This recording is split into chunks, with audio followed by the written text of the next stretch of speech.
I've never had a problem spending money on quality tools. The right tool can save you hours if it's the right tool for the job. But I have a real problem of spending money on hype, especially when the decision is $2, $3, or even $5,000. A laptop is something you use every day for years, and if you choose the wrong one, you're reminded of that decision every single day. I thought I'd made my decision. I pre-ordered the Framework Laptop 13 Pro. On paper, it looked exactly like the laptop I wanted. A premium, compact, reliable, upgradable, and built by a company trying to do something genuinely different. But it wasn't going to arrive for months. Then, basically at the same time, the MacBook M5 Pro and the HP OmniBook 14 Ultra, which I was cross-shopping against the Framework, they both went on sale. And I couldn't decide which one I wanted. So I did something that probably wasn't the smartest financial decisions. I bought both of them. Over the last month and a bit, I've used these two machines as my daily drivers for work, content creation, video editing, pretty much everything else I normally do. Today, I want to explain which one I'm keeping, why I cancelled the Framework pre-order, and why I think most laptop reviews are asking the wrong questions.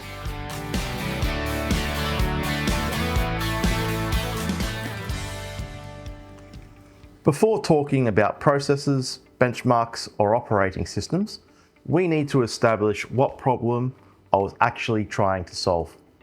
I wasn't looking for the fastest laptop on the market, but it did need to have enough performance to do real work on the go. What I wanted was a travel laptop. I've traveled with big, heavy gaming class laptops before, 16-inch screen and around 3.5 kilos. It was a beast, fantastic to work on, absolutely miserable to travel with. Eventually, I realized something. The best travel laptop isn't necessarily the most powerful one. It's the one you never hesitate to put into your backpack in the first place. That's why I started looking at 14-inch class laptops. Big enough to get real work done, small enough that traveling with one isn't a chore. The funny thing is, none of this was supposed to happen. Before buying either of these laptops, I'd already made my decision. I'd pre-ordered the Framework Laptop 13 Pro. The idea made perfect sense to me. A premium laptop built around repairability and upgradability. Instead of throwing away the entire machine after 4 or 5 years, you replace or upgrade the parts that actually need replacing. That sounded like the exact sort of company I wanted to support. And because this was going to be my travel laptop, repairability felt especially appealing. Airports, backpacks, hotel rooms, security trays, they're not exactly gentle environments for these expensive pieces of electronic equipment. But looking into it further, the price and the alternatives available made me stop and think what I was really buying. With both the HP and MacBook heavily discounted, the Framework became much harder to justify, especially with the pre-order wait and potential price rises.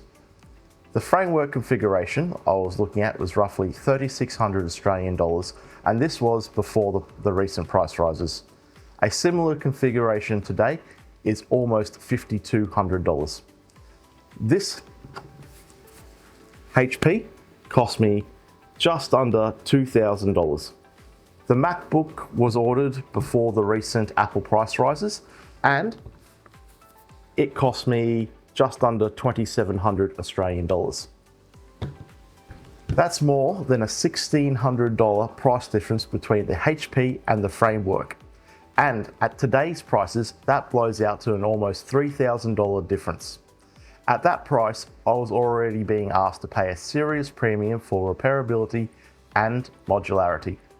Then I realized the purchase price of the laptop was only the beginning. If something actually broke, I'd still need to buy the replacement parts. And that forced me to ask a pretty uncomfortable question.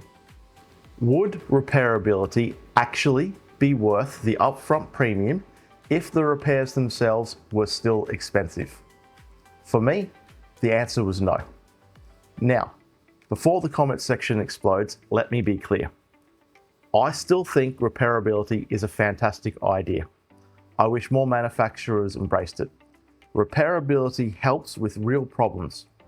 Batteries, losing capacity, a worn out port, storage upgrades, memory upgrades, and components that just fail over time. But when I thought about the really expensive laptop repairs I've personally worried about, they weren't usually a battery slowly wearing out. They were drops, liquid spills, broken displays, major hardware failures.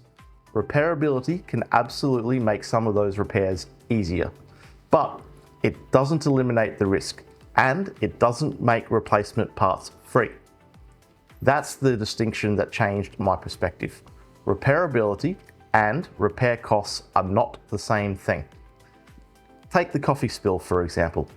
If an accident damaged both the main board and the memory module in the framework laptop, you could be looking at around $2,800 in parts alone for those two parts. This is before considering anything else that might have been damaged. Obviously, not every spill would destroy both components. That's not the point. The point is the framework makes the repair possible. It doesn't necessarily make it cheap, economical, or make sense. The parts total is around $800 more than this complete HP laptop, or the same cost for the MacBook I bought, a whole working machine. And it gets even harder to justify if you're prepared to buy something a little less premium. You can get similarly spec'd laptops for thousands of dollars less than the framework. For example, this Acer laptop for $2,200. It has the same core specs as the Framework 13 Pro. And unlike the framework, it isn't trying to cool a high performance processor with a single fan. The MacBook takes a completely different approach here. It isn't repairable in the same way, but I did buy Apple Care Plus as another way of managing accidental damage. Now, that's not free, and it's definitely not equivalent to repairability. It's simply a different approach. Instead of paying for modularity and then buying replacement parts if something fails, you're effectively insuring against accidental damage. Repairability isn't free. You pay for it on day one, and you still pay for the parts if they're ever needed.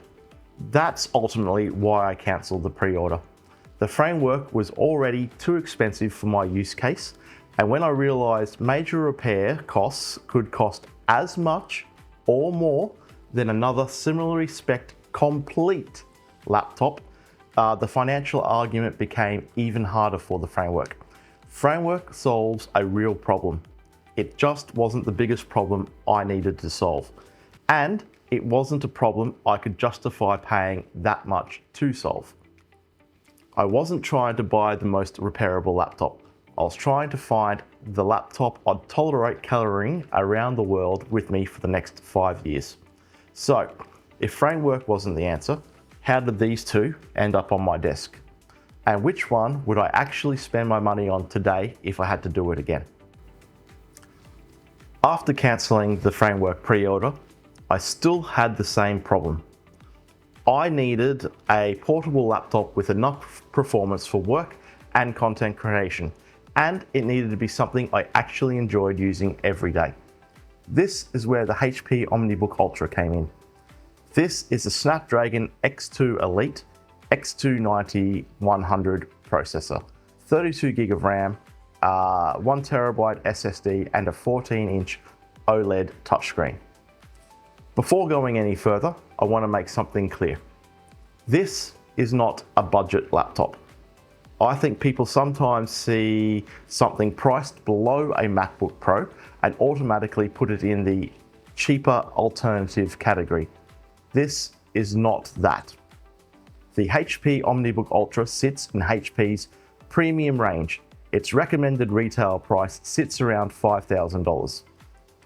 It has a premium chassis, a high-end Snapdragon processor, 32GB of RAM and a 1TB SSD, and it's priced accordingly. What made it interesting wasn't simply that it was cheaper. It was that it offered a premium laptop experience for significantly less money than some machines I was comparing it against. The first thing that impressed me was its overall performance. The Snapdragon X2 Elite isn't some low-power processor designed just to stretch battery life. It has proper performance, and not just for a laptop, it can rival desktop chips. For normal workloads, my normal workloads, emails, far too many browser tabs, my development work, running virtual machines, photo editing, general productivity, it handled everything I threw at it. And the thing that surprised me the most was how few compatibility problems I actually encountered. Moving to Windows on ARM was one of my biggest concerns buying this laptop. The first generation of Windows on ARM machines developed a reputation for compatibility problems. So I went into this expecting that sooner or later I'd run into something that just wouldn't work. So far, that hasn't happened to me. For my workflow, I wasn't thinking about it. I was just using the laptop. And for the most part, it has simply just worked. Now, that doesn't mean compatibility won't matter to everyone. If you rely on specialized software, older hardware, particular drivers, or anything else that absolutely needs native x86 compatibility, the HP also offers essentially the same laptop, same chassis, Ultrabook with an Intel Core Ultra X7 358 as well. It costs more than the Snapdragon version, but if native x86 compatibility matters to you more than getting the Snapdragon's model's advantages, then that option does exist. And I think that's a big strength of the HP in particular. You can choose the architecture that makes sense for your workload without having to completely get a different class of laptop. Battery life is another area where the HP has impressed me. Having a laptop that can make it through a real working day without constantly thinking about a charger is a real genuine quality of life improvement. It was easily able to beat the MacBook here for me. But the HP isn't perfect. My biggest complaint is heat. On a desk, there is no problem. Performance is great, the fans are controlled, and the laptop feels premium. But put it on your lap for an extended period of time and you notice the heat. And that matters in a travel laptop. Sometimes your desk is in an actual hotel on a desk. Sometimes it's a couch. Sometimes it's an airport lounge. And sometimes there isn't a desk at all. It's not a deal breaker, but it's something I think people should know before buying one. And that brings us to the hardest part of this decision, because the HP is a genuinely impressive laptop. The HP didn't disappoint me. This is where the decision became difficult. If this was a normal laptop review where I'd bought one laptop and tested it and gave it a score, the HP would be an easy recommendation.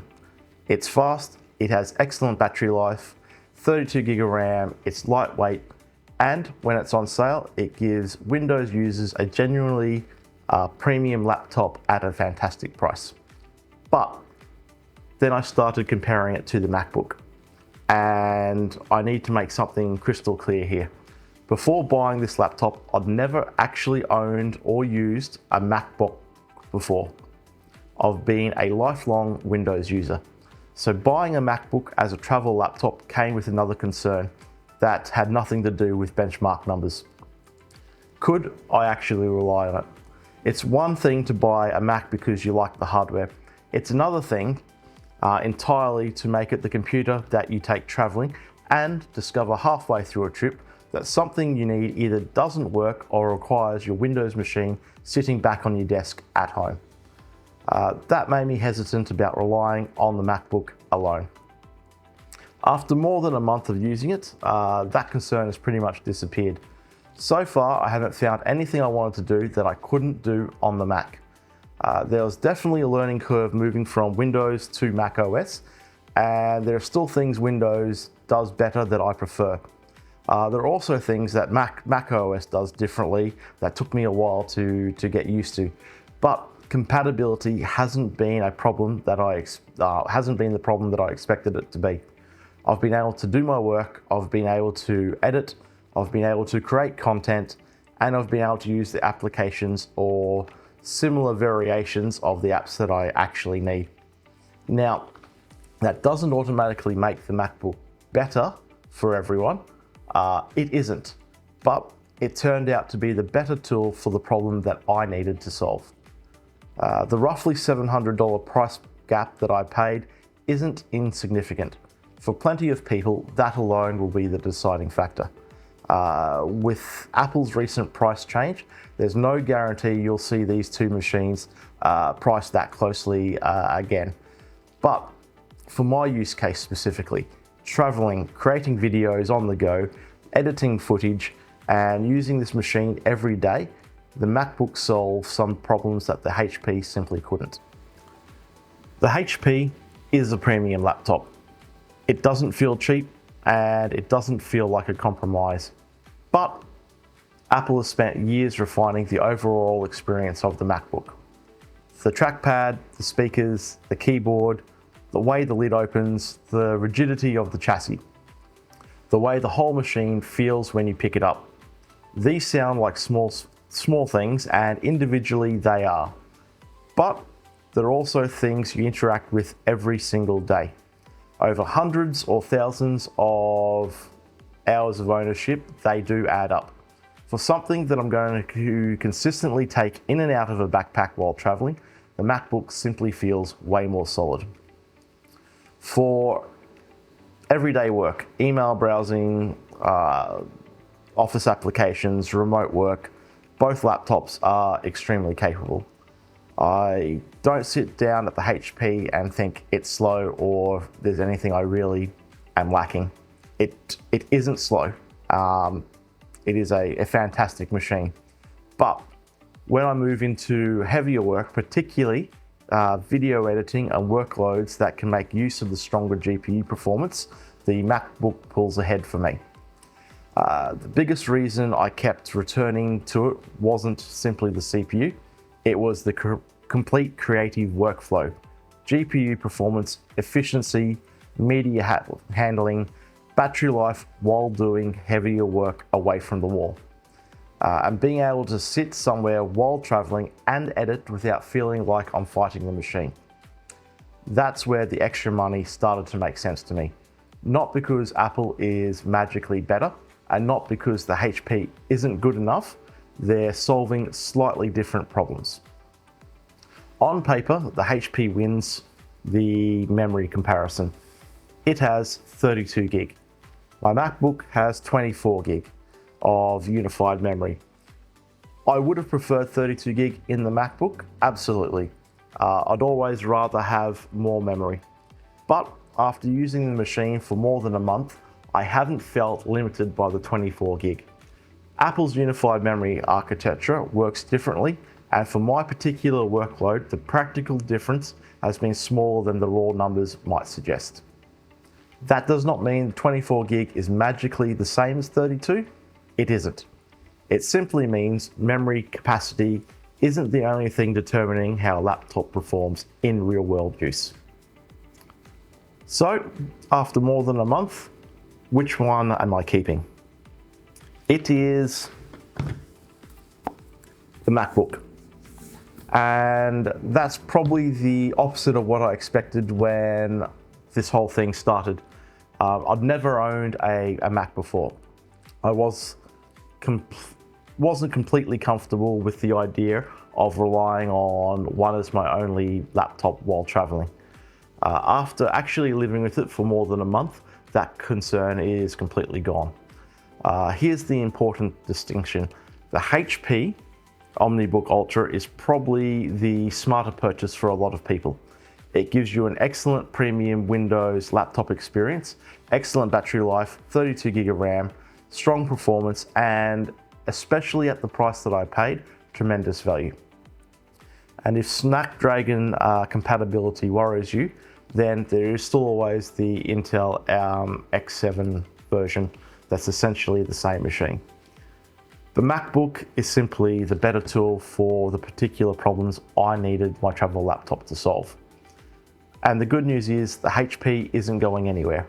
My partner needed a laptop upgrade, which is one of the reasons I was comfortable buying both machines in the first place. So I am keeping the MacBook and she's getting a very nice HP. This is the laptop I chose. Not because it's Apple, not because it's the most expensive, and definitely not because I've spent years using Macs. I haven't. This is my first MacBook ever. And it actually makes my decision more interesting to me. I went into this worried that macOS itself might be the reason I couldn't keep it. After more than a month, the opposite happened. I haven't found anything I wanted to do that I couldn't. And for what I actually need, traveling, content creation, video editing, my general workflow, and having one laptop I could throw in a backpack and rely on, it's been the best overall fit for me. The combination of performance, battery life, efficiency, build quality, and the overall experience justified spending the extra money. The MacBook also feels significantly more solid than the HP. For a machine that's going to spend years being carried through airports and shoved into backpacks, that mattered to me. But it doesn't mean everybody should spend the extra money. This becomes even more difficult as Apple laptops do not go on sale as often. So you might be locked into paying for the recommended retail price of the Apple laptop if you have an immediate need and you can't wait to purchase. That is the downside. So the HP goes on sale more often and it's a very compelling buy if you're looking at the sale price of the HP versus the recommended retail price of the MacBook. And you can't wait, the HP, it flips the script again. And that leaves me to the framework decision. I generally like what framework is trying to do here. The industry needs more companies thinking about repairability, upgradability, and reducing electronic waste. For someone who values repairability above almost anything else, I want to upgrade my components over many years. I enjoy maintaining my own PCs, my own hardware. Framework might exactly be the right laptop. But for the average person who simply wants a good laptop that works reliably for years, the calculation is different. Framework laptops don't go on sale like other brands regularly do. So the sticker price is generally what you'll pay, and that makes it an even harder sell. The question isn't, is framework good? The question is framework solving a problem you actually have? And if the answer is yes, the premium may be worth paying. If the answer is no, buying a less repairable laptop for considerably less money can actually be the more rational decision, especially when some major replacement parts cost not as much as another complete laptop. Repairability gives you a path to repair. It doesn't include the cost of walking down that path. The best product isn't always the product that's best on paper. It's the product that solves your problem. The framework solved a problem that I thought I had, but not at a price I could justify, especially once I considered the potential cost of actually repairing it. The HP solved a lot of my problems at an excellent price. The MacBook solved the problems that mattered to me the most, and that's why I'm keeping it. Normally, this is where a reviewer gives you one winner, but that's not really what this channel is about, because the winner here genuinely changes depending on your situation.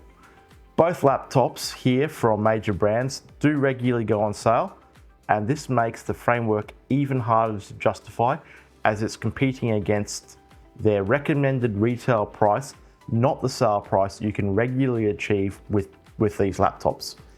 If you need a Windows laptop and want a premium laptop, look seriously at the HP OmniBook Ultra.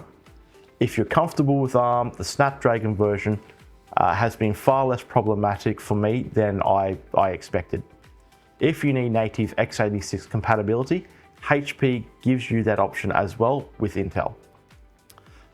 If you want the most repairable laptop and place a high value on that philosophy, framework deserves consideration.